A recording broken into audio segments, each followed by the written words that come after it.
मैं सुशील यादव, आप लोगों का स्वागत है मैथ की क्लासेस में। आज से आपकी एक नई कक्षा शुरू होने वाली है, जैसे भूगोल कहेंगे। भूगोल में हम आपको आज छोटा सा टॉपिक पढ़ाएंगे। आज शुरुआत हो रही है भूगोल के नए सिरे से शुरू करने वाले हैं। तो हम लोग देखेंगे आज थोड़े से कंटेंट की चर्चा करेंगे कि वैसे आपके पढ़ना क्या है, किस तरीके से पढ़ना होता है भूगोल पढ़ने के लिए आवश्यक क्या क्या चीज़ें होती है, क्या क्या सामग्री आपके पास होनी चाहिए एक अच्छे भूगोल को बेहतर तरीके से समझने के लिए। फिर उसके बाद आपकी क्लास रेगुलर अब कंटिन्यू चलेगी ही, तो डेली आपके टॉपिक के अकॉर्डिंग चलेगा। लेकिन आज शुरुआत हम लोग कंटेंट से कर रहे हैं कि हमें पढ़ना क्या क्या है। तो देखिए, भूगोल की बात करें तो भूगोल की जो शुरुआत होती है, भूगोल के बारे में थोड़ा सा अगर हम लोग समझें, भूगोल को हम लोग कहते हैं ज्योग्राफी। तो भूगोल मतलब अपने में एक शब्द ही बहुत कुछ बता देता है। यदि आप ये देखना चाहेंगे, मतलब किसी भी सब्जेक्ट के बारे में जानकारी रखना चाहें कि वास्तव में सब्जेक्ट है क्या, सब्जेक्ट के अंदर पढ़ना क्या चीज़ है, तो क्या है, तो शब्दों का डेरिवेशन करेंगे तो जाहिर सी बात है आपको बहुत सारी चीज़ें आपको समझ में भी आ जाएगी। जैसे हम लोग देखें भूगोल की बात करेंगे तो भूगोल शब्द की शुरुआत ही होती है, मतलब भूगोल को अगर हम लोग दो भागों में बांटें तो ये भू प्लस गोल से मिल करके बना है भूगोल। और भू का मतलब क्या होता है? भू का मतलब होता है पृथ्वी, और गोल का मतलब क्या है? इसके आकार को बताता है कि इसके आकार कैसा है, आकार इसका गोल है। तो भूगोल क्या है? ये भूगोल एक शब्द बता रहा है क्या कि पृथ्वी है कैसे, पृथ्वी का आकार किस तरीके से है, उसी को यहाँ पे देखिए। पृथ्वी का आकार कैसा है? गोल है। और यहाँ पे आपका सामान्यतः आपसे क्वेश्चन भी पूछा गया है कि सर्वप्रथम बताया किसने कि पृथ्वी गोल है। तो पृथ्वी गोल है ऐसा सर्वप्रथम बताने वाले जो वैज्ञानिक हैं वो हैं आपके अरस्तु ने पहली बार बताया कि पृथ्वी कैसी है, गोल है। बाद में बहुत सारे लोगों ने अपना रिसर्च किया, रिसर्च करने के बाद जैसा उनको लगा, जैसा उन्होंने देखा उसके अकॉर्डिंग किसी ने अंडाकार बता दिया, तो सभी लोगों ने अपने अलग अलग मत के अनुसार उसकी आकृति को बताते हैं। लेकिन हम लोग यहाँ शब्द की बात करें, जो सर्वमान्य मत है वो अरस्तु है। अरस्तु ने पहली बार बताया था, इसीलिए माना भी जाता है कि पृथ्वी गोल है, और आपके एग्जाम में भी क्वेश्चन पूछे गए। इसलिए यह आपका टर्म है, पृथ्वी कैसा है, पृथ्वी का आकार गोल है, किसने बताया था? अरस्तु ने बताया था। चलिए थोड़ा सा इंग्लिश वाले टर्म को हम लोग समझ लेते हैं कि इंग्लिश वाला टर्म क्या कहता है। तो इंग्लिश वाले टर्म में देखें, इंग्लिश वाला टर्म जो है वो ज्योग्राफी, जियो प्लस ग्राफी, दो शब्दों से मिलकर के बना है, जियो प्लस ग्राफी। जियो प्लस ग्राफी। और जियो का मतलब क्या है? जियो का मतलब भी होता है क्या? पृथ्वी। जियो का मतलब भी क्या होता है? पृथ्वी होता है। और ग्राफी का मतलब क्या है? आप लोगों ने पढ़ा भी होगा, जिस भी शब्द के सामने ग्राफी जुड़ता है इसका मतलब ये है, उसे कहा क्या जाएगा? अध्ययन करना। मतलब ये किसी न किसी के अध्ययन करने की बात कर रहा है, किसी न किसी के अध्ययन करने की बात कर रहा है। तो यहाँ पे ज्योग्राफी किसका अध्ययन करने की बात कर रहा है? तो पृथ्वी का अध्ययन करने की बात कर रहा है। पृथ्वी के अध्ययन करने की बात कर रहा है क्या? ज्योग्राफी। यहाँ पे भी भूगोल जो है वह भूगोल पृथ्वी के आकार को बताया कि पृथ्वी कैसी है, गोल है। और ज्योग्राफी शब्द क्या बताया? दो शब्दों से मिलकर के बना, जियो प्लस ग्राफी। और जियो का मतलब क्या है? पृथ्वी, और ग्राफी का मतलब होता है अध्ययन करना। तो पृथ्वी का अध्ययन करना ही क्या है? ज्योग्राफी। मतलब पृथ्वी का अध्ययन करना, यहीं से निकल करके आता है क्या? Physical geography. फिजिकल ज्योग्राफी जो होता है वह, उसका निर्माण कहाँ से होगा? ज्योग्राफी से होगा। तो पृथ्वी का अध्ययन किया जाएगा किसके अंतर्गत? ज्योग्राफी के अंतर्गत। तो उम्मीद है कि आपको ये दोनों शब्द के मायने समझ में आए होंगे कि ज्योग्राफी और भूगोल में वास्तव में हम लोग अध्ययन किन सभी चीज़ों का करेंगे। तो ज्योग्राफी इंग्लिश वाला शब्द जो है वह बताता है कि पृथ्वी का अध्ययन करना है, और भूगोल बताता है कि पृथ्वी का आकार कैसा है। तो देखें, आपसे एक सामान्य सा क्वेश्चन पूछा जा रहा है, पूछा भी जाता है, भूगोल के जनक किसे? भूगोल के जनक, भूगोल के जनक जो हैं वह हैं आपके हिकैटियस।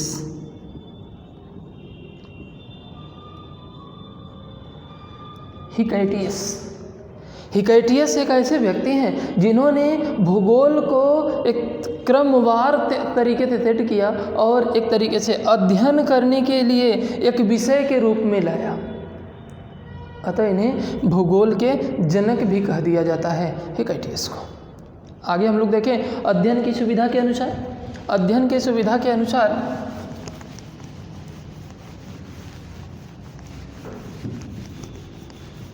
देखिए, अध्ययन की सुविधा के अनुसार भूगोल को 2 भागों में बांटकर हम लोग पढ़ेंगे।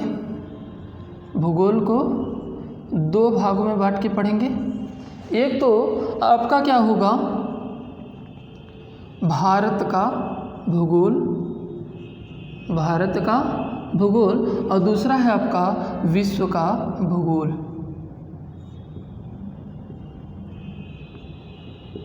विश्व का भूगोल। तो भूगोल को हम लोग 2 भागों में बांट करके पढ़ेंगे, एक भारत का भूगोल और दूसरा विश्व का भूगोल। भारत के भूगोल के अंतर्गत एक अलग कंटेंट होगा, मतलब पृथ्वी का ही अध्ययन किया जाएगा। भारत के भूगोल मतलब भारत की जो भौगोलिक सीमा है, उस भौगोलिक सीमा के अंतर्गत जितने भी भूभाग आते हैं उन सभी भूभागों में क्या परिवर्तन है, वहाँ की स्थलाकृति कैसी है। भारतीय भूभाग के अंतर्गत आने वाली जो स्थलाकृतियाँ हैं, उन स्थलाकृतियों के बारे में अध्ययन किया जाएगा कि कहाँ पर्वत है, कहाँ पठार है, कहाँ पहाड़ है, कहाँ मैदान है, कहाँ झील है, कहाँ नदियाँ हैं। यदि किसी भी स्थान पे नदी बह रही होगी, कहीं से नदी निकल रही होगी, तो वह कोई स्पेशल स्थान है। जैसे हम लोग देखें, अगर उत्तर भारत में देखेंगे, नदियों के निकलने का स्थान कुछ और है, क्रम कुछ और होता है, निकलने के कारण कुछ और होते हैं। बाकी प्रायद्वीपीय भारत की बात करेंगे, वहाँ नदियों के निकलने का क्रम कुछ और होता है। तो इस तरह से हम लोग देखेंगे, मतलब जितने भी उच्चावच होते हैं उन उच्चावच को हम लोग समझेंगे कि कहाँ किस तरीके से, यदि कहीं भी पर्वत बना है तो उस पर्वत के निर्माण की प्रक्रिया क्या है, क्यों पर्वत निर्मित हो गया। कहीं यदि पठार बना है तो वह पठार क्यों बना। यदि किसी क्षेत्र में उत्तर की भारत की नदियों की बात करें, हिमालय से निकलने वाली नदियाँ दक्षिण की तरफ बह करके आती हैं, उत्तर भारत के मैदानी क्षेत्र में बहती हैं, या विंध्यन रेंज से निकलने वाली जो नदियाँ हैं वह उत्तर की तरफ बहती हैं, या दक्कन के पठार से निकलने वाली नदियाँ जो हैं वह पूर्व की तरफ बहती हैं, क्यों बहती हैं। ये सारा कुछ हम लोग समझेंगे भारतीय भूगोल के अंतर्गत। और सेम इसी तरीके से हम लोग विश्व के भूगोल के अंतर्गत भी इन्हीं सारी चीज़ों का अध्ययन करेंगे। तो भारत के भूगोल के अंतर्गत भारतीय स्थलाकृतियों का विवरण और विश्व के भूगोल के अंतर्गत विश्व के स्थलाकृतियों का विवरण। स्थलाकृतियों के साथ साथ उस स्थलखंड मतलब उस पृथ्वी पर रहने वाले जो भी लोग हैं, यदि एक जनसंख्या मतलब जीव हैं तो जनसंख्या होगी, जनसंख्या के बारे में भी अध्ययन किया जाएगा। और यहीं से उत्पत्ति होती है जनसंख्या भूगोल। इसमें सामान्यतः आपके वर्तमान की जो चीज़ें हैं, वर्तमान की चीज़ों को रिलेट करके आपसे क्वेश्चन पूछा जाता है, उसको भी हम लोग पढ़ेंगे। तो देख लेंगे, पहला हम लोग शुरुआत करेंगे, क्योंकि हमें ज्ञान के साथ साथ यदि किसी भी विषय की बात करें तो विषय के साथ साथ हमें हमारा उद्देश्य क्या है, हम किस उद्देश्य के साथ पढ़ रहे हैं, हमें यह भी केयर करना पड़ेगा, यह भी देखना पड़ेगा। इसलिए हमारा जो मेन मोटिव है वह है आपके पढ़ाई के साथ साथ आपको ज्ञान हो, ज्ञान होने के साथ साथ आपके एग्ज़ाम को भी क्वालिफाई करवाना है। यदि आपको ज्ञान हो जाए और आपका एग्ज़ाम क्वालिफाई ना हो तो मुझे लगता है कि आज के ज़माने में पढ़ने का कोई मतलब नहीं होना है। तो इसलिए हम दोनों चीज़ों को टारगेट करके चलेंगे। तो ज़्यादातर आपके क्वेश्चन जो पूछे जाते हैं, भारत के भूगोल से क्वेश्चन पूछे जाते हैं, फिर विश्व के भूगोल से क्वेश्चन पूछे जाते हैं। तो हम लोग शुरुआत किसकी करेंगे, भारत के भूगोल की शुरुआत करेंगे। तो शुरुआत में भारत का भूगोल पढ़ेंगे, फिर विश्व के भूगोल के अंतर्गत हम लोग जो भी चीज़ें आएंगी उसको पढ़ेंगे। तो देखिए, भारत के भूगोल, भूगोल में भारत का भूगोल, यह है भारत का भूगोल। तो भारत के भूगोल के अंतर्गत हम लोग एक कंटेंट की बात करते हैं कि पढ़ना क्या क्या है। वैसे सामान्यतः हम लोग जानते भी हैं कि आपको भी पता होगा, जिस रास्ते पे आपको चलना है, यदि वो रास्ता पता हो कि वह रास्ता जाएगा कहाँ और किस मोड़ पे हमें टर्न लेना है, यदि इतनी चीज़ें हमें पता हो तो वो रास्ता तय करना भी आसान हो जाता है। ठीक उसी प्रकार से हम किसी विषय की अगर शुरुआत करते हैं तो विषय की शुरुआत में हमें यह पता होना चाहिए कि हमें पढ़ना क्या है। जी हाँ, हम लोग उसी को समझेंगे कि पढ़ना क्या है, किस रास्ते से जाना है। भूगोल की शुरुआत तो करेंगे, लेकिन अंत में जो लक्ष्य हम लोग निर्धारित करेंगे, उस लक्ष्य तक पहुंचने के लिए कौन कौन से मोड आएंगे, किस किस कंटेंट पे हमें विशेष फोकस करना पड़ेगा, उसको भी हम लोग क्लियर करेंगे। तो इसमें हम लोग देखें, भारत के भूगोल का एक कंटेंट देख लेते हैं कि क्या क्या चीज़ें आपको पढ़नी है इसके अंतर्गत। तो पहला है भारत का परिचय। भारत का परिचय। दूसरा हम लोग देखेंगे भारत का भूगर्भिक प्रदेश।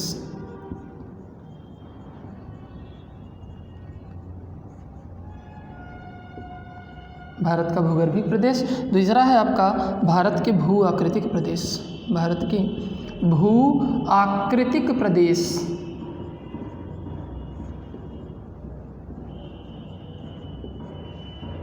भू आकृतिक प्रदेश। और तीसरा, चौथे की बात करें तो भारत का अपवाह तंत्र। अपवाह तंत्र। उसके बाद पांचवा पॉइंट जो होगा वह अपवाह तंत्र के अंतर्गत हम लोग नदियों का अध्ययन करेंगे। भारत की नदियाँ, कौन सी नदी कहाँ से निकलेगी, इन्हीं सारी चीज़ों के बारे में हम लोग अपवाह तंत्र के अंतर्गत पढ़ेंगे। अच्छा, इसी के साथ साथ नदी पढ़ेंगे, तो नदी के साथ साथ जो बांध परियोजनाएं हैं,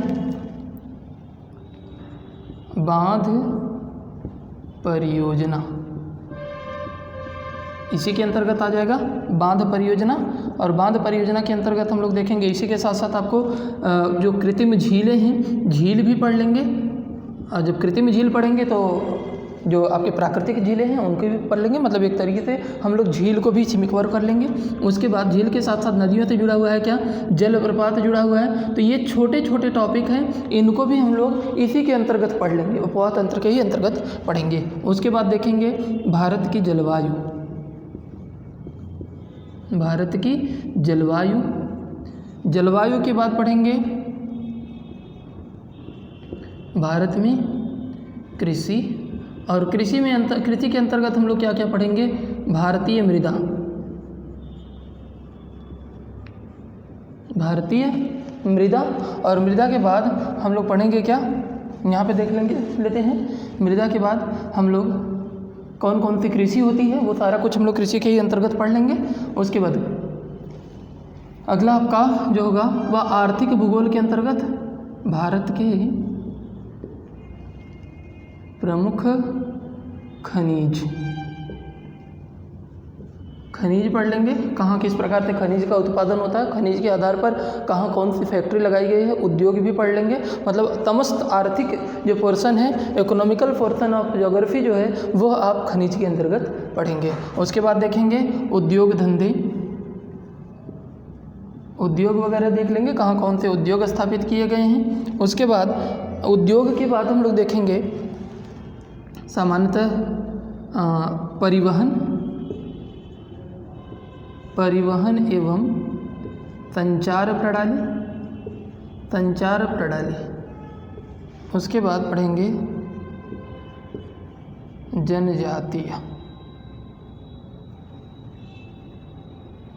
जनजाति। उसके बाद आपका एक पॉइंट और भी बीच में छूट गया है, तो उसमें हम लोग देख लेंगे मृदा के बाद भारतीय वन। तो इतनी चीज़ें हम लोगों को पढ़ना है किसके अंतर्गत, भारत के भूगोल के अंतर्गत। भारत के भूगोल के अंतर्गत हमें इतनी चीज़ें पढ़नी है। तो पहला हम लोग शुरुआत कहाँ से करेंगे, भारत के परिचय के अंतर्गत। परिचय हम लोग पढ़ेंगे, और परिचय में हम लोग क्या क्या पढ़ेंगे, इस सब का प्रत्येक चैप्टर का एक अलग अलग कंटेंट होगा। हमें पढ़ना क्या है, जैसे परिचय के अंतर्गत की बात करें तो परिचय, यदि आपके परिचय की बात करते हैं तो आपका जो परिचय की शुरुआत होती है वह कहाँ से शुरू होगा, नामकरण से शुरू होता है। आपके परिचय की जो शुरुआत होती है वह नामकरण से शुरू होता है। तो इसमें हम लोग देख लें पहले चैप्टर के अंतर्गत हमें क्या क्या पढ़ना है।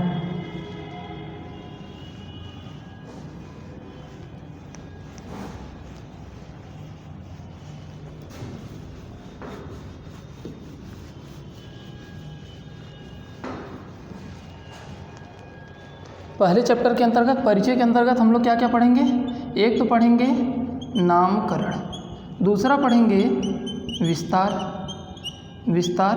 विस्तार में क्या है? एक तो है आपका अक्षांशीय विस्तार, अक्षांश व देशांतर विस्तार, अक्षांश व देशांतरीय विस्तार, देशांतरीय विस्तार। उसके बाद दूसरा पढ़ेंगे राजनैतिक विस्तार। उसके बाद इसी में देख लेंगे भारत के पड़ोसी देश, भारत के पड़ोसी देश व उनसे लगने वाली सीमा, व उनसे लगने वाली सीमा।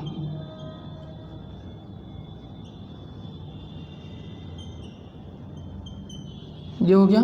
उसके बाद जलीय सीमा की बात करेंगे। जलीय सीमा, इनसे जल से सीमा बनाने वाले कौन कौन से राज्य हैं, कौन कौन से देश हैं जो भारत से जलीय सीमा शेयर करते हैं, वो सारा कुछ हम लोग जलीय सीमा के अंतर्गत पढ़ेंगे। उसके बाद अन्य तथ्य, थोड़ा तुलनात्मक रूप से देखेंगे भारत की स्थिति क्या है विश्व के संदर्भ में। विश्व के संदर्भ में एक तो आपके जनसंख्या के रूप से तुलना किया जाता है, दूसरा हम लोग देखें तो भूभाग के अंतर्गत तुलना करके हम लोग भारत के परिप्रेक्ष्य में थोड़ा सा पढ़ेंगे। तो इन अन्य तथ्यों के अंतर्गत हम लोग विश्व के अन्य देशों के संबंध में इसे तुलना करके पढ़ेंगे। देखिए नामकरण की बात कर रहे हैं तो भारत में जो परिचय है, परिचय की क्लास की शुरुआत जो होगी वो नामकरण से होगी। नामकरण जी, तो पहला नाम क्या है भारत के, भारत का नाम कैसे भारत पड़ा, क्या शुरुआत में भारत ही था या बाद में बनाया गया, बाद में रखा गया? तो बाद में यदि भारत रखा भी गया तो उसके पीछे की कहानी क्या है, उन सभी चीज़ों को हम लोग नामकरण के अंतर्गत पढ़ेंगे, देखेंगे अब तक शुरुआत से लेकर के, क्योंकि शुरुआत जो होती है वो भारतीय भूभाग की शुरुआत होती है। वैसे तो आपके सिंधु घाटी की सभ्यता आप लोग जानते होंगे, सिंधु घाटी की सभ्यता इतिहास से में हमें पढ़ने के लिए मिलता है और यहीं से शुरुआत होती है। सिंधु घाटी की सभ्यता जब समाप्त होती है तो वैदिक सभ्यता शुरू होती है और वैदिक सभ्यता में पहली बार हमें नाम देखने के लिए मिला था क्या, भारतीय भूभाग का नाम देखने के लिए मिला था, जिसे हम लोग क्या बोलते हैं, आर्यावर्त। जी हाँ, शुरुआत कहाँ से होती है, भारतीय नामकरण की शुरुआत जो होती है वो कहाँ से होती है, वह आर्यावर्त से शुरू होता है। जो हम लोग प्राचीन में देखते हैं, प्राचीन में वैदिक काल के टाइम पे हम लोग देखते हैं कि भारत का जो नाम रहा है वह आर्यावर्त रहा है। तो आर्यावर्त देखेंगे नामकरण पहला। तो आज का जो मुख्य पॉइंट है वह भारत का नामकरण, और दूसरा मुख्य पॉइंट होगा क्या, विस्तार। धीरे धीरे हम लोग इस जो भी कंटेंट हम लोगों ने देखा है, इस कंटेंट पर हम लोग आगे बढ़ेंगे और इस कंटेंट को पूरा करेंगे। तो पहला नामकरण में देखेंगे, नामकरण की जो शुरुआत होती है वह पहला जो नाम रहा है वह आर्यावर्त। आर्यावर्त, आर्यावर्त क्यों? क्योंकि हम लोग जानते हैं वैदिक सभ्यता में जो लोग रहे हैं, जिनसे इस सभ्यता की शुरुआत होती है, वो लोग, उन लोगों को आर्य कहा जाता था। आर्य, इसका मतलब यह है कि आर्यों का प्रदेश। आर्यावर्त का मतलब क्या है, आर्यों का प्रदेश। आर्य जिन क्षेत्रों में रहें, वह जहाँ निवास बनाए अपना, उसे ही हम लोगों ने क्या बोल दिया, आर्यावर्त कह दिया। आर्यों का जो प्रदेश रहा वही क्या हो गया, आर्यावर्त हो गया। उसके बाद देखते हैं जो आर्य भारत में आए थे, आर्य जो भारत में आए थे, यदि आप इतिहास का अध्ययन करेंगे, यदि आपने पढ़ा भी होगा, तो वहाँ पर हम देखते हैं कि कबीलाई समाज देखने के लिए मिलता है। कबीलाई समाज मतलब अलग अलग कबीले के रूप में आए, अलग अलग ग्रुप में आए, तो अलग अलग कबीलों का नाम भी अलग अलग था। कबीलों का नाम अलग अलग हुआ करता था, जिसमें हम लोगों देखने के लिए मिलता है कि एक कबीला जो रहा है वह कबीला था भरत कबीला। एक कबीला था भरत कबीला, और दूसरा एक अन्य कबीला भी था जो 5 कबीलों का समूह था, जिसे हम लोग पंचजन्य कहते हैं, पंचजन्य। और पंचजन्य क्या है? 5 कबीलों का समूह, 5 कबीलों का समूह। ये 5 कबीलों का जो समूह रहा है उसे हम लोगों ने क्या बोला? पंचजन्य बोल दिया। और हुआ क्या? जब एक से अधिक वर्ग के लोग एक ही स्थान पर निवास बनाएंगे तो आपसी संघर्ष भी होगा। आपसी संघर्ष जब होगा तो होता क्या है, इन दोनों के बीच में भी यही कंडीशन हुई, यही स्थिति हुई, यह स्थिति हुई। और इन दोनों के बीच में क्या हुआ? युद्ध। और युद्ध में जो विजयी होगा उसका अधिकार उन सभी क्षेत्रों में हो जाएगा। जैसा कि हम लोग जानते हैं भरत कबीला एक अकेला कबीला था और पंचजन्य 5 कबीलों का समूह था। भरत कबीला ने युद्ध क्या किया? जीत लिया, युद्ध जीत लिया। और जब युद्ध जीत लिया तो इन 5 कबीलों पर अधिकार किसका हो गया? जैसे हम लोग समझे यह एक कबीला है जिसका नाम क्या है? भरत। दूसरा एक कबीला यही है, दूसरे कबीले को हम लोग कह रहे हैं पंचजन्य। और पंचजन्य में क्या है? अनु, दुई, तुर्वस, ये इस तरीके से आपके 5 कबीले हुआ करते थे। और जब 5 कबीलों पर अधिकार भारत का हो गया, भरत कबीला, अभी यह पूरा क्षेत्र क्या हो गया? जब जीत लिया युद्ध तो यह पूरा क्षेत्र किसके अधीन आ गया? भरत कबीला के अंतर्गत आ गया। इसका मतलब यह है कि भरत कबीला का विस्तार हो गया, भरत कबीले का विस्तार हो गया। और यहीं से नाम की शुरुआत होती है, वह क्या? भारतवर्ष, भारतवर्ष। तो पहला नाम यह रहा है और दूसरा नाम भारत का यह हो गया क्या? भारतवर्ष। और एक दूसरी कहानी भी आपको सुनने के लिए मिलता होगा कि राजा दुष्यंत का पुत्र भरत जो बहुत प्रतापी हुआ करता था, ऐसे छोटी मोटी बुकों में आपको एक कहानी मिलती है, उसके आधार पे भी भारत का नामकरण। क्योंकि हम लोग पिछली कक्षा में मतलब एक तरीके से पहले वाली क्लास में हमें यह कहानी पढ़ने के लिए मिलती थी कि राजा दुष्यंत का पुत्र जो शकुंतला थी, शकुंतला का पुत्र हुआ भरत। और वह भरत जो रहा, भरत बहुत ही प्रतापी था ऐसा माना जाता है, क्योंकि दुष्यंत ने शकुंतला को छोड़ दिया था और वो जंगलों में निवास कर रही थी और जंगल में वह जानवरों के बीच में रहा, जानवरों से बड़ा प्रेम था। ऐसे में शेर के दांत गिन रहा था, बचपन में ही वो शेर के दांत गिन रहा था और उसको भी लोगों ने देखा और ये मान लिया कि ये तो बहुत प्रतापी होगा, बहुत प्रतापी होगा। अर्थात यह उसके नाम पर भी प्रमाण मिलता है कि भारत का नाम क्या हो गया? भारतवर्ष। तो यहाँ हमें प्रमाण जो भी चीज़ें हैं उन तभी चीज़ों के कंटेंट के साथ या वो जो भी हमें इन्फॉर्मेशन मिलती है उस इन्फॉर्मेशन के साथ साथ एग्ज़ाम के पॉइंट ऑफ व्यू के पॉइंट को भी हमें माइंड में रखना है। इसलिए हम लोग नाम देखेंगे कि भारत का शुरुआत से लेकर के वर्तमान तक का क्या क्या नाम रहा है। तो पहला नाम भारत आर्यावर्त और दूसरा नाम हो गया भारतवर्ष। और यदि हम लोग तीसरे नाम की बात करें तो तीसरे नाम के लिए थोड़ा सा मिटाना पड़ेगा।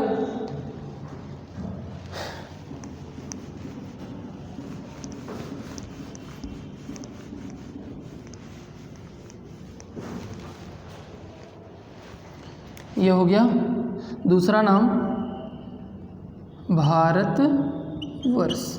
और तीसरे नाम की बात करें तो जैसे भारत का विस्तार होता है, भारत का विस्तार होता है, भारत में कोई संपन्नता आती है, भरत कबीले में भरत कबीले का विस्तार होता है, उसका भी विकास होता है। तो हम लोग जानते हैं कि भारत में आक्रमणकारी बहुत सारे आए, बहुत सारे आक्रमणकारी टाइम टाइम पे आक्रमण करते रहे और भारत को लूटते रहे। उसके बावजूद भी भारत ने अपने आप को, अपनी स्थिति को बनाए रखा। तो जिसमें हम लोग देखें आक्रमण होता है, ईरानियों का आक्रमण होता है। भारतवर्ष के बाद ईरानियों का आक्रमण होता है भारत पर और ईरानी प्रथम ईरानी आक्रमणकारी जो था वह था दारा प्रथम। दारा प्रथम का नाम भी आपने सुना होगा कि प्रथम यूनानी आक्रमणकारी, प्रथम ईरानी आक्रमणकारी जो रहा है वह दारा प्रथम रहा है। और ईरानी जब भारत में आते हैं तो हम लोग जानते हैं सिंधु नदी मुख्य नदी हुआ करती थी और सिंधु नदी के ही बगल में या सिंधु नदी के आसपास ही भारत का विस्तार भी हुआ करता था। तो जो भी आक्रमणकारी मध्य एशिया से आएगा, जो भी आक्रमणकारी आपके पश्चिमोत्तर क्षेत्र से आएंगे, मुख्यतः तो वहीं तो आ रहे थे, क्योंकि हम लोग जानते हैं जब ईरानी की बात करते हैं तो वहाँ से आपके ईरान से आए, यूनानी की बात करते हैं तो आपके यूरोप वाले क्षेत्र से आए। सिकंदर का नाम भी आपने सुना होगा, तो इसकी चर्चा आगे हम लोग करेंगे। तो जब ये लोग आए तो सिंधु नदी को पार करना इनके लिए एक चुनौती हुआ करती थी, और सिंधु नदी को पार करने के लिए जो चुनौती हुई तो इन्होंने उच्चारित किस तरीके से किया, सिंधु नदी पार करना किसको था, सिंधु नदी को। और सिंधु नदी का उच्चारण इन्होंने किस तरीके से किया, हिंदू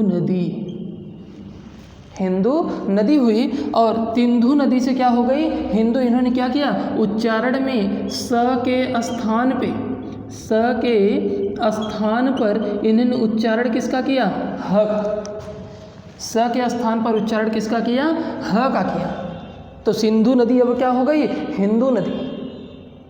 और यहीं से उत्पन्न हुआ क्या, नाम, तीसरा नाम जो उत्पन्न हुआ वह तीसरा नाम क्या रहा है उसकी बात करें तो यह भारत का तीसरा नाम हो गया, वह हिंदुस्तान। तीसरा नाम क्या हो गया, हिंदुस्तान। अब अगले हम लोग चौथे नंबर की बात करें तो चौथे में भी हम लोग देखेंगे फिर एक आक्रमणकारी, सिकंदर महान का नाम आपने सुना होगा। वह यूनान प्रांत से आया था, और यूनान प्रांत से आया था मतलब पश्चिमोत्तर क्षेत्र से वह भी आया था, यूरोप वाले क्षेत्र से आया था। तो जब वह भारत में आया उसके लिए भी सिंधु नदी चुनौती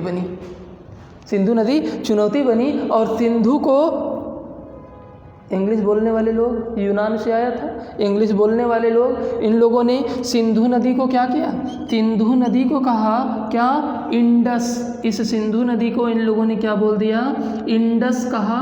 और इंडस से का मॉडिफाइड रूप जो है वह इंडस, अरे दिख नहीं रहा है, चलिए अच्छा थोड़ा सा इसको ऊपर मिटाते हैं और तीसरा नाम भी यहाँ लिख देते हैं, थोड़ा सा स्पेस मिल जाएगा हमें। तो यह आपका भारतवर्ष के बाद जो तीसरा नाम रहा है वह आपका हिंदुस्तान। ये तीसरा नाम आपका हिंदुस्तान हो गया। जब चौथे नाम की बात करते हैं तो चौथा में हम लोगों ने देखा क्या, सिंधु नदी को उन लोगों ने क्या बोला, यूनानियों ने क्या बोला, यूनानियों ने बोला इंडस रिवर। और इंडस रिवर का जो मॉडिफाई रूप हुआ वह हो गया इंडिया। तो आपसे क्वेश्चन पूछा जा सकता है कि हिंदुस्तान किसने कहा था, तो हिंदुस्तान किसने कहा था, ईरानियों द्वारा। यह आपका ईरानियों द्वारा यह हिंदुस्तान नाम दिया गया, जबकि इंडस नाम किसके द्वारा दिया गया,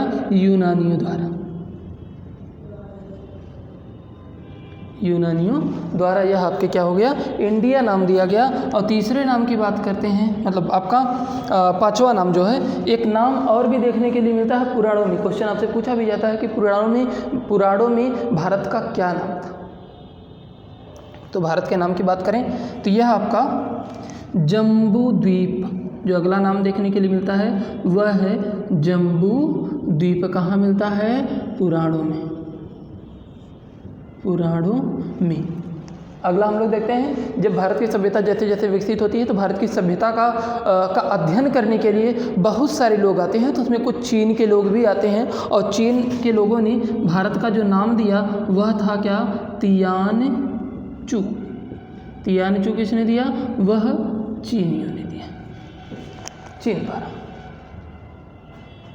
ठीक है, तो ये तो आपका हो गया क्या, परिचय के अंतर्गत जो पहला पॉइंट था नामकरण, जहाँ से शुरुआत होती है आपके परिचय के, किसी और के परिचय के और भारत के परिचय के।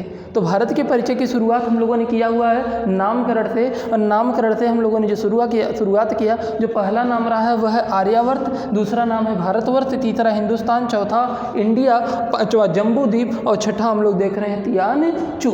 ये विभिन्न स्रोतों के माध्यम से हमें पता चलता है, विभिन्न लोगों ने विभिन्न आधारों पर यह नामकरण किया हुआ है, और इसी के आधार पर आपके एग्जाम में क्वेश्चन भी बनते हैं।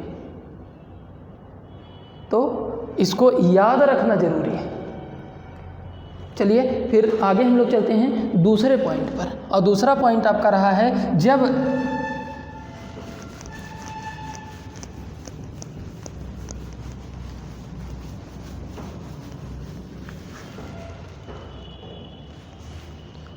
जब नामकरण हो जाता है, नामकरण के बाद आप अपने परिचय के अंतर्गत क्या बताते हैं? नामकरण के बाद आप अपने परिचय में क्या बताते हैं? यदि आपसे कोई आपका परिचय पूछेगा तो आप सबसे पहला मेरा नाम ये है, मैं यहाँ से बिलोंग करता हूँ, यही मैं कहाँ से बिलोंग करता हूँ, ये आप अपना स्थान बताएंगे। तो भारत का भी स्थान कहाँ है? दूसरे पॉइंट में परिचय के दूसरा पॉइंट क्या है? विस्तार। और विस्तार में क्या है? विस्तार में भी दो तरीके का विस्तार, दो तरीके से विस्तार। एक तो आपके विश्व के परिदृश्य में, विश्व के परिदृश्य में यदि आपको ग्लोब पर सर्च करना हो किसी भी स्थान को तो आपके लिए कुछ जानकारियाँ होनी चाहिए। वह जानकारी क्या? अक्षांश व देशांतर। तो विश्व पर विभिन्न देशों की लोकेशन को समझने के लिए हमारे पास क्या होना चाहिए? अक्षांश व देशांतर का ज्ञान होना चाहिए, अक्षांश व देशांतर का ज्ञान होना चाहिए। दूसरे की अगर हम लोग बात करें, दूसरा विस्तार जो होगा, यदि किसी एड्रेस को आप फाइंड आउट करना चाहते हैं और आपको उस पर्टिकुलर उसका लोकेशन नहीं पता है, परंतु आप पड़ोसियों का एड्रेस जानते हैं, उसके पड़ोसी का एड्रेस जानते हैं कि उसका एक पड़ोसी था, उसी गांव में रह रहा था, उसी के आसपास उसका घर होगा। तो ऐसे हम लोग क्या करते हैं? राजनैतिक विस्तार। किसी भी देश की पड़ोसी सीमा से लगने वाले पड़ोस में या कहीं उस देश से लगने वाले जो भी देश हैं, यदि उस देश का नाम आपको पता हो तो ऐसे में उस देश या उस लोकेशन को आप फाइंड आउट कर सकते हैं। इसका मतलब यह है कि दूसरा जो विस्तार हो जाएगा वह राजनैतिक विस्तार, राजनैतिक विस्तार हो जाएगा। तो राजनैतिक विस्तार को समझने के लिए हमें भारत का भूगोल पढ़ रहे हैं, इसका मतलब यह है कि हमें भारत का मैप पता होना चाहिए कि भारत है कहाँ, किस तरीके से मैप भारत का बनता है। तो वो सारा कुछ हम सिखाएंगे आपको किस तरीके से मैप बनाना होगा। बस आप प्रैक्टिस कर लीजिएगा, जैसा जैसा बोलता हूँ वैसे प्रैक्टिस कर लेंगे और भारत को आप महसूस करना शुरू करेंगे कि भारत वास्तव में कहाँ है। वह कोई भी चीज़, जैसे होता क्या है, यदि आपको पढ़ना है तो पढ़ने के दो तरीके हैं, या तो आप फैक्ट को रट लीजिए या तो आप कॉन्सेप्ट को समझ लीजिए। यदि किसी भी व्यक्ति के बारे में आपको जानना है तो उस व्यक्ति के भाव को आप समझते हैं, उस व्यक्ति के विचार को आप समझते हैं, तो आगे वो क्या कर सकता है, किस तरीके की कल्पनाएं उसके माइंड में विकसित हो सकती हैं, वो सारा कुछ समझ सकते हैं। तो ठीक उसी प्रकार से भारत के भूगोल को भी हम लोग उसी तरह से पढ़ेंगे। यदि हमें एक्चुअल में वो फैक्ट हमें ना याद हो, उसके बावजूद भी कॉन्सेप्ट के साथ हम एलिमिनेट कर पाएंगे कि क्या है। यदि इतना ज्ञान हो जाए तो ये मान के चलिए कि कोई भी एग्ज़ाम आप या कोई भी क्वेश्चन आपसे मिस नहीं होगा। ठीक इसी प्रकार से हमें पढ़ना है और आपको कुछ नहीं करना है, आपको सिर्फ उतना करना है जितना मैं बोलता हूँ। यकीन कीजिए आपको सारा कुछ महसूस करना शुरू करेंगे कि भारत वास्तव में क्या है। तो फिलहाल हम लोग देखें, पहला पॉइंट इसमें समझेंगे अक्षांश व देशांतर के बारे में।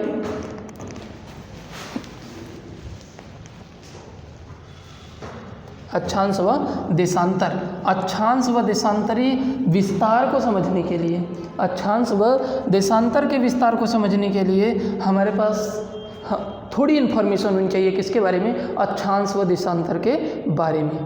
तो अक्षांश व देशांतर के बारे में जानकारी के लिए हम लोग पहले थोड़ा सा डिस्कस करेंगे, बहुत डीप में नहीं जाएंगे, बस सामान्य अध्ययन करेंगे, सामान्य जानकारी रखेंगे कि हाँ कुछ अक्षांश होते हैं और कुछ देशांतर होते हैं। उन अक्षांश व देशांतर रेखा के बारे में समझ लेंगे, क्योंकि फिर उसके बाद हम लोग भारत के विस्तार पर चलेंगे।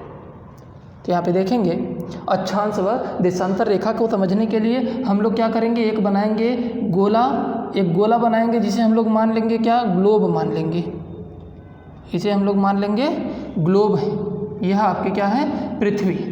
क्योंकि हमने अभी आपको बताया था शुरुआत में, भूगोल बताया था, भूगोल का मतलब बताया था, भूगोल मतलब पृथ्वी गोल है, इसलिए हमने क्या बना दिया, गोला बना दिया। और गोले में हम क्या बनाएंगे, ग्लोब। और उसी ग्लोब पर क्या होगा, कुछ काल्पनिक रेखाएं खींची जाएंगी। उस काल्पनिक रेखा को हम लोग या तो अक्षांश कहेंगे या तो देशांतर कहेंगे।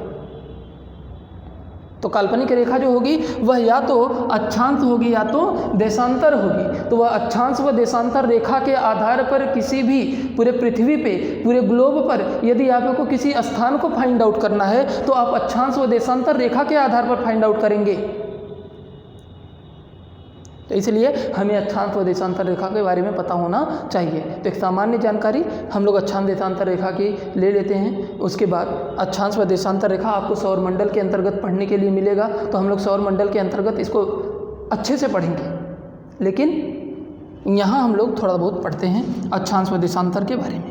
तो देखेंगे यह पृथ्वी है और पृथ्वी पर एक काल्पनिक रेखा पश्चिम से पूर्व दिशा, मतलब पश्चिम से पूर्व दिशा में एक सेंटर पॉइंट को मिलाते हुए, पृथ्वी का यदि गोला है तो गोले का कोई केंद्र होगा, गोले का कोई केंद्र होगा और केंद्र से मिलाते हुए हमने क्या किया, एक रेखा खींच दिया। किससे मिला दिया? परिधि से मिला दिया। परिधि मतलब क्या? गोले का जो रेखा है जिससे गोला निर्मित हुआ है, उस वही रेखा जो है उसके बाहरी जो आवरण है या कहें कि पॉइंट है, उसी को आप लोग क्या बोलेंगे?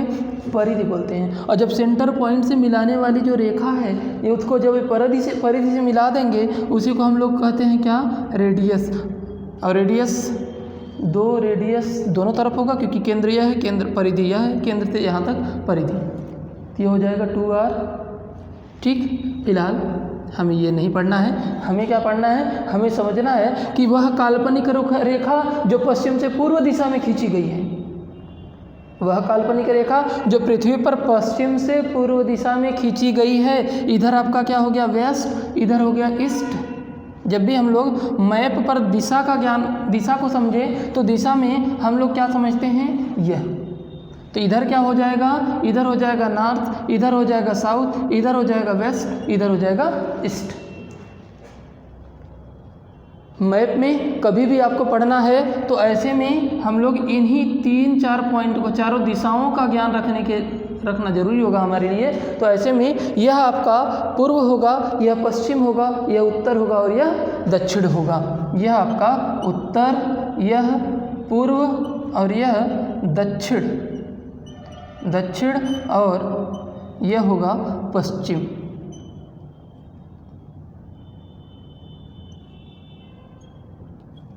पश्चिम। ठीक, इसी आधार पे हम लोग देख रहे हैं पश्चिम से पूर्व दिशा में खींची गई काल्पनिक रेखा, पश्चिम से पूर्व दिशा में खींची गई काल्पनिक रेखा को हम लोग क्या बोलते हैं? अक्षांश रेखा। और इसी अक्षांश रेखा को आधार बनाकर हमने क्या किया? ऐसे बहुत सारी रेखाएं। अच्छा, एक पॉइंट और समझे, जब पृथ्वी के बीचों बीच एक रेखा खींचा गया, पृथ्वी को छोड़ दीजिए, यह गोला है, गोले के बीचों बीच एक रेखा खींची गई तो इसको हम लोगों ने देखा क्या? गोला 2 भागों में बट गया। गोला 2 भागों में बट गया और जब गोले के आधे भाग को हम लोग क्या कहते हैं? गोलार्ध। गोले के आधे भाग को हम लोग कहते हैं गोलार्ध। और यह एक गोलार्ध हो गया और दूसरा गोलार्ध, यह दूसरा गोलार्ध, यह हो गया। एक तो हो गया उत्तर में, जब हमने अभी बताया डायरेक्शन क्या है, ऊपर जो होगा वह उत्तर होगा, नीचे जो होगा वह दक्षिण होगा। तो उत्तर में जो है उसे उत्तरी गोलार्ध और जो दक्षिण में है उसे क्या बोला? दक्षिणी गोलार्ध बोल दिया। यह हो गया उत्तरी गोलार्ध और यह हो गया दक्षिणी गोलार्ध। और जब उत्तरी गोलार्ध की बात करें, उत्तरी गोलार्ध में भी बहुत सारी काल्पनिक रेखाएं खींची गई। यह इस तरीके से बहुत सारी काल्पनिक रेखाएं, बहुत सारे में कितनी रेखाएं खींची जा सकती हैं? जितनी कि एक रेखा पर दूसरी क्या किया जाए? लंब खींच करके जितना डिग्री का कोण बनाया जा सकता है उतने ही डिग्री का कोण, जितने डिग्री का कोण बनेगा उतनी ही अक्षांश रेखाएं आपके उत्तरी गोलार्ध में खींची जा सकती हैं। इसका मतलब यह है कि हम लोग देख रहे हैं कि जब एक रेखा पर लंब डाला जाए तो दोनों के बीच में 90 डिग्री का कोण बनता है। ठीक उसी प्रकार से यहाँ पर क्या होगा? 90 डिग्री, ये हो जाएगा 90 डिग्री। और इस 90 डिग्री वाले को हम लोग कहते क्या हैं? ध्रुव। और ध्रुव किसमें? उत्तर में स्थित है, इसलिए हम लोग कहेंगे क्या? उत्तरी ध्रुव। ये उत्तरी ध्रुव हो गया। ठीक उसी प्रकार से दक्षिण की बात करेंगे दक्षिण में भी इस तरीके से बहुत सारी अक्षांत रेखाएं खींची गई, और वो भी कितनी खींची जा सकती हैं, वही जितना ऊपर मतलब 90 डिग्री, 90 डिग्री खींचा गया, और जिसे हम लोग कहते क्या हैं, दक्षिणी ध्रुव। ये हो गया दक्षिणी ध्रुव और ये हो गया उत्तरी ध्रुव। 2 ध्रुव मिल गए, एक तो उत्तरी ध्रुव और दूसरा दक्षिणी ध्रुव। अब ये तो हमें 2 ध्रुव मिल गए, और ये जो बीच में रेखा खींची गई थी, उस रेखा का नाम क्या रखा गया, भूमि के मध्य से खींची गई थी ना, भूमि के मध्य से खींची गई, इसलिए इसका नाम क्या रख दिया गया, भूमध्य रेखा। यह क्या हो गया, भूमध्य रेखा। आपके और भी इसके नाम हैं, लेकिन सामान्यतः हम लोग देखें जो रेखाएं खींची गई हैं वो ये हैं, उनके कुछ और भी नाम हैं, तो उन नाम को भी हम लोग समझेंगे, लेकिन सारी रेखाओं का नामकरण नहीं किया गया। सारी रेखाओं का नामकरण करने से तात्पर्य क्या है, इनको डिग्री के आधार पर, कोण के आधार पर खींचा गया है। तो 1 डिग्री, 2 डिग्री, 3 डिग्री, इसी तरह से 4 डिग्री, तो यह 90 डिग्री इधर और 90 डिग्री इधर है। 1 डिग्री, 2 डिग्री, 3 डिग्री, इस तरीके से यह 90 डिग्री इधर और 90 डिग्री उत्तर में। तो कुल कितनी रेखाएं, 90 आपकी हो गई उत्तर में और 90 हो गई दक्षिण में, और एक रेखा यह 0 डिग्री वाली जो रही है, 0 डिग्री वाली रेखा ना तो उत्तर में काउंट हो रही है ना ही दक्षिण में काउंट हो रही है, तो एक लाइन तो बनी नहीं। तो कुल यहीं से यदि आपसे पूछ लिया जाए कि कुल अक्षांत रेखाओं की संख्या कितनी, तो कुल अक्षांश रेखा कितनी, तो हम लोग काउंट करेंगे क्या, 90 + 1 + 90, 90 यह हो गई, 90 1, यह आपका एक रेखा है, न कि 10 डिग्री अक्षांत रेखा। देखने में तो ऐसे ही लग रहा था। तो यहाँ पे क्या हो गया, यह 90 और यह 1 और यह 90, कुल कितना, 90 90 180, और 180 में 1 जोड़ देंगे तो कितना हो जाएगा, 181। तो कुल अक्षांत रेखाओं की संख्या कितनी हो गई, 181। परंतु कहीं कहीं हमें यह भी देखने के लिए मिलता है कि कुल रेखाओं की संख्या कितनी है, 179। तो -2 कर देंगे। क्यों -2 करेंगे, क्योंकि जब यह बिंदु उत्तरी बिंदु और यह बिंदु दक्षिणी बिंदु, कोई बिंदु रेखा नहीं हो सकती, क्योंकि हम लोग जानते हैं कि जो बिंदु है वह बिंदु रेखा का निर्माण करती है। कई सारे बिंदु मिल करके एक रेखा का निर्माण करते हैं, तो बिंदु सिर्फ रेखा तो नहीं निकाली जाएगी। इसलिए एक आपके 90 डिग्री वाली जो बिंदु है यह आपके दक्षिण में, और 90 डिग्री वाली जो बिंदु है वह उत्तर में है, अर्थात यह हो गया क्या, -2 कर दिया हमने, तो कितना मिल गया, 179। अब ये माइंड में कन्फ्यूजन हो रहा होगा, या आपके माइंड में यह आ सकता है कि यह बिंदु कैसे हो गया। बिंदु कैसे होगा उसको भी हम लोग समझेंगे कैसे, वो हम लोग जब सौरमंडल पढ़ेंगे तो वहाँ हम लोग अच्छे से करेंगे, क्योंकि अच्छे से समझेंगे इसको, क्योंकि अभी हमने कहा ये आपका इंट्रोडक्शन है किसके बारे में, लॉन्गिट्यूड एंड लैटिट्यूड, मतलब अक्षांश व देशांतर रेखा के बारे में सामान्य जानकारी। इसलिए हम लोग सिर्फ इसकी इतनी ही बात करेंगे इस पर, कि आपको सामान्य जानकारी हो कि हाँ कुछ अक्षांत रेखाएँ होती हैं, कुछ देशांतर रेखाएँ होती हैं, अक्षांत रेखा क्या करती है, देशांतर रेखा क्या करती है, वो सारा कुछ हम लोग समझेंगे बाद में। यह सौरमंडल पढ़ेंगे तो अक्षांश व देशांतर रेखा की एक अलग क्लास होगी। तो यहाँ उम्मीद है कि आपको यह समझ में आया होगा कि पृथ्वी पर पश्चिम से पूर्व दिशा में खींची जाने वाली रेखा को हम लोग क्या बोलते हैं, देशांतर रेखा कहते हैं। और कुल अक्षांत रेखाओं की संख्या कितनी हो गई, 181। कैसे हुई, 90 + 90 + 1, 181 हो रही थी। लेकिन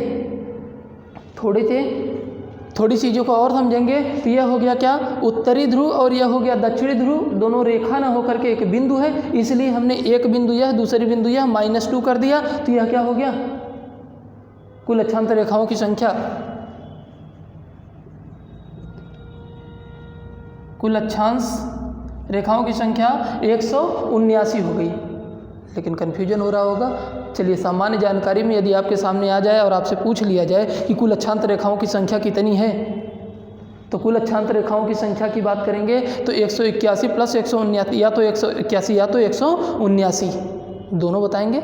यदि ऑप्शन में एक ही रहा तो आपके तो हो गया कि भाई आपको श्योर हो जाएगा कि दोनों में से कोई एक ही होगा। लेकिन यदि दोनों ऑप्शन में आ जाए तब कन्फ्यूजन का विषय होता है, तब तो समस्या हो गई कि अब लगाए कौन।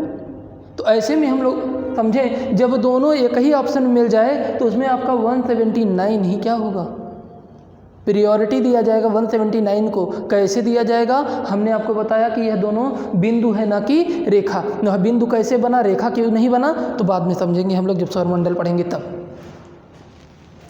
यह हो गया आपका अक्षांश रेखा। ठीक इसी प्रकार से हम लोग देखेंगे, ठीक इसी प्रकार से जब हम लोग यह गोले पर, ये तो हमें प्राप्त हो गया था उत्तरी ध्रुव और यह हो गया था दक्षिणी ध्रुव, यह हो गया था दक्षिणी ध्रुव और यह हो गया था उत्तरी ध्रुव। और जब हमने ध्रुवों को काल्पनिक रेखा से जोड़ दिया, ध्रुवों को जब काल्पनिक रेखा से जोड़ दिया तो यह क्या हो गई, देशांतर रेखा।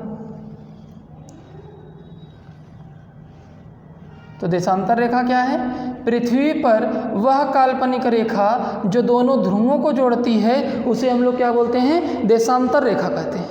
तो हम लोग जानते भी, कुल देशांतर रेखाओं के बारे में बात कर लें तो यह देशांतर रेखा,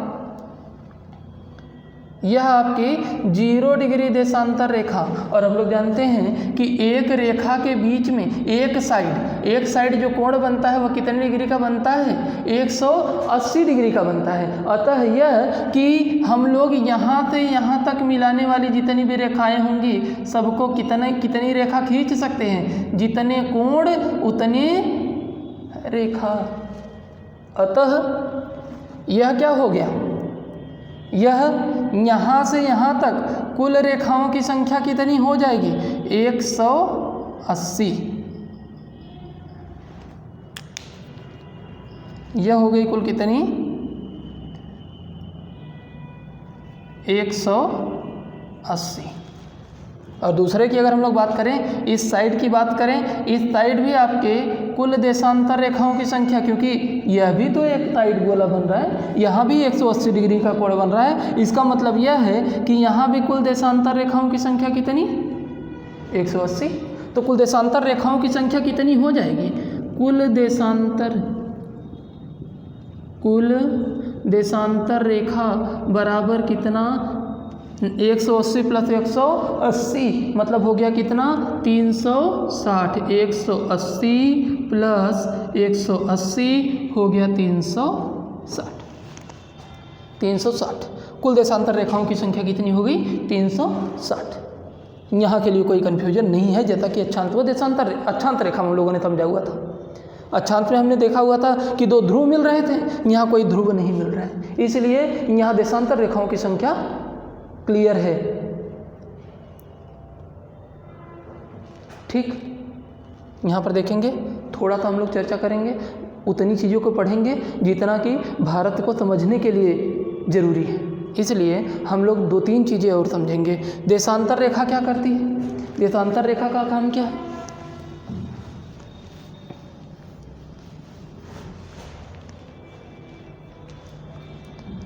अच्छा, यदि अब ये दोनों अलग अलग तो है नहीं, दोनों एक ही हैं, तो हम लोग क्या करेंगे, ग्लोब बनाएंगे। क्या, यह अक्षांश मतलब ये सेंटर पॉइंट को जोड़ मिलाते हुए हमने देशांतर रेखा को खींचा था। यह इस तरह से जब रेखाएं खींची जाएंगी ग्लोब पर, यह देशांतर रेखा खींच दी जाएगी। इस तरह से निर्माण किसका हो जाएगा, यह कुल 180 आपके पश्चिमी गोलार्ध में और 180 आपके पूर्वी गोलार्ध में।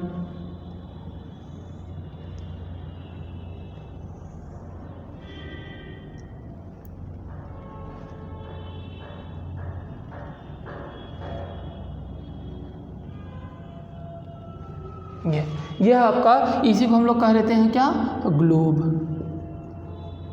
अब जितने भी देश हैं पृथ्वी पर वह इसी में कहीं ना कहीं है। यदि इसी में आपके ग्लोब में कोई भी देश जो है वह इसी पृथ्वी पर स्थित है तो जाहिर सी बात है कहीं ना कहीं से कोई ना कोई अक्षांश या कोई ना कोई देशांतर रेखा उस देश से भी होकर के गुजरेगी। तो यह हमें यह पता हो जाए कि इस अक्षांश से यह अक्षांश, इस अमुक अक्षांश से अमुक देशांतर दो देशांतर रेखा पता हो जाए, उसका उत्तरी बिंदु दक्षिणी बिंदु पता हो जाए, 2 अक्षांतर रेखा पता हो जाए, पश्चिमी और पूर्वी बिंदु पता हो जाए, 2 देशांतर रेखा पता हो जाए, तो बीच में हमें पता हो सकता है ना कि कौन सा देश कहाँ है। तो इसीलिए तो हम किसको समझ रहे हैं, अक्षांश व देशांतर को समझ रहे हैं। किसके संदर्भ में, किसको जानने के लिए, भारत को जानने के लिए। भारत का अक्षांश व देशांतरी विस्तार कितना है, कहाँ है, उसको हम लोग समझेंगे। अच्छा, एक चीज़ और समझे, इधर तो हमने देख लिया था यह उत्तरी गोलार्ध था और यह दक्षिणी गोलार्ध था, यह आपका दक्षिणी गोलार्ध और यह उत्तरी गोलार्ध। इसी तरह से जब आपके एक रेखा दोनों ध्रुवों को जोड़ने वाली रेखा खींची गई तो यह क्या हो गया, यह आपका हो गया क्या, पूर्वी गोलार्ध। ये तभी तो गोले का 2 भाग बना। जब मान लीजिए यही है और जब हमने एक बीच से रेखा खींच दिया तो गोले का 2 भाग हो गया। गोले का जब 2 भाग हो गया तो यह जो पूर्व में रहा इसको हम लोग क्या बोलेंगे, पूर्वी गोलार्ध, पूर्वी गोलार्ध, और इसको बोलेंगे क्या, पश्चिमी गोलार्ध। तो देशांतर रेखा पश्चिम से पूर्व दिशा में बांटती है गोले को, गोले के आधे भाग को बनाती है, और ये अक्षांत रेखा क्या करती है, उत्तर से दक्षिण बनाती है। तो यहाँ से हम लोग जब एक रेखा खींच देंगे तो यह उत्तर हो गया और यह दक्षिण हो गया। अब हम देखिए उसी पोजीशन में फिर से आ गए, जो हम लोगों ने दिशा देखा था कि उसी प्रकार से यह क्या हो गया, दक्षिण हो गया, यह हो गया उत्तर, और यह हो गया पश्चिम, और यह हो गया पूर्व। तो 4 दिशाएं हमें पता होगी। और यदि हमें इसके बीच में, क्योंकि हमें दिशाओं का ज्ञान पहले से है, तो इसका मतलब यह है कि यह बीच वाला जो दिशा होगा वो कैसा होगा, इन्हीं दोनों से मिल करके बनेगा। तो यह हो जाएगा उत्तर पूर्व।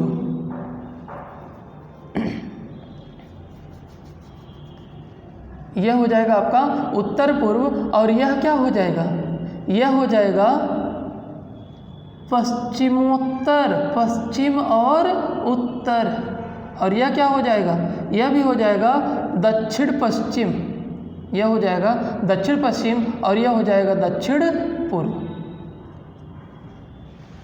तो दिशाएं इस तरीके से हम लोग निकाल लेंगे। इसी के आधार पर हम लोग अक्षांश व देशांतर रेखाओं के बारे में थोड़ी सी और चीज़ें देखेंगे कि कुछ अक्षांत रेखाएं और अक्षांत रेखाओं का उद्देश्य क्या है, पृथ्वी पर खींचे जाने का उद्देश्य क्या है। एक तो हम लोग समझ गए क्या, एक तो हम लोगों ने समझा कि अक्षांश व देशांतर रेखाएं पृथ्वी पर यह बताती हैं कि कौन सा देश कहाँ है। किसी भी देश के विस्तार को जानने के लिए हम लोग अक्षांश व देशांतर रेखा देखते हैं। और दूसरा हम लोग क्या देखेंगे, दूसरा इसका उद्देश्य क्या है, तो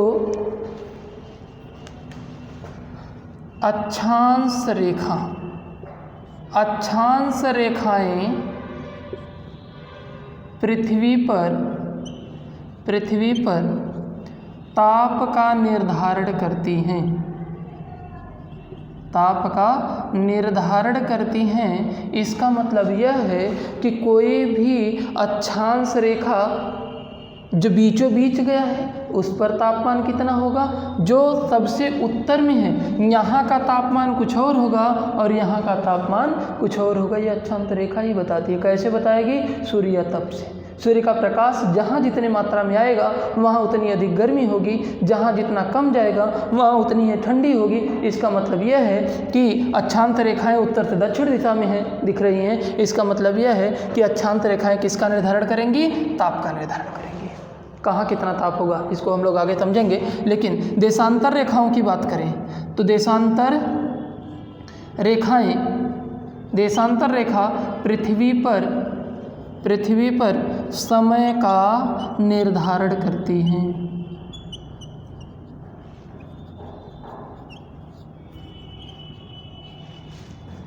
देशांतर रेखा पृथ्वी पर समय का निर्धारण करती हैं, अक्षांश रेखा पृथ्वी पर ताप का निर्धारण करती हैं। जैसा कि हम लोग जानते हैं पश्चिम पृथ्वी क्या करती है, पृथ्वी पूर्व से पश्चिम इधर चक्कर लगाती है, और जब चक्कर लगाएगी तो सूर्य का प्रकाश कब कितने मात्रा में कहाँ पहुँचेगा यह निर्धारण कौन करेगा, देशांतर रेखा करेगी। और पृथ्वी पर ताप कितना कहाँ होगा वह अक्षांश रेखा करेगी। इसी के आधार पे हम लोग देखें अक्षांश रेखाओं का कुछ नामकरण किया गया है।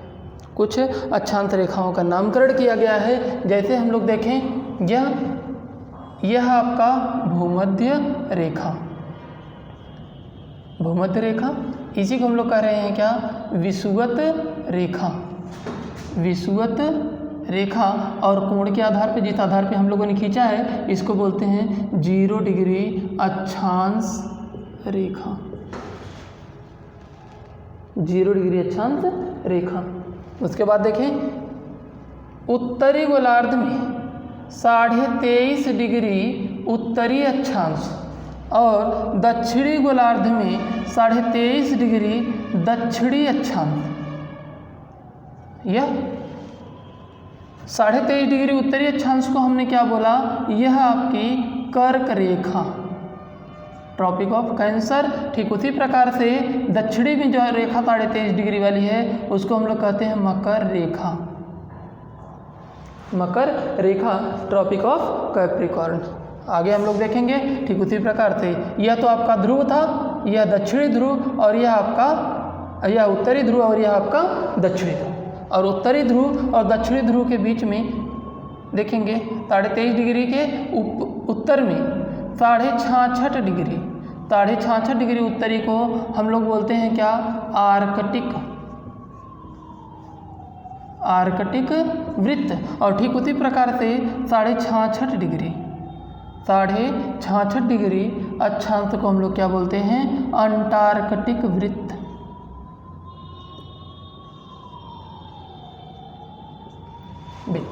ठीक है, इसका नामकरण किया गया है क्योंकि ये एक तरीके से निर्धारक रेखाएं हैं, तापमान का निर्धारण करती हैं, कहाँ कितना तापमान होगा।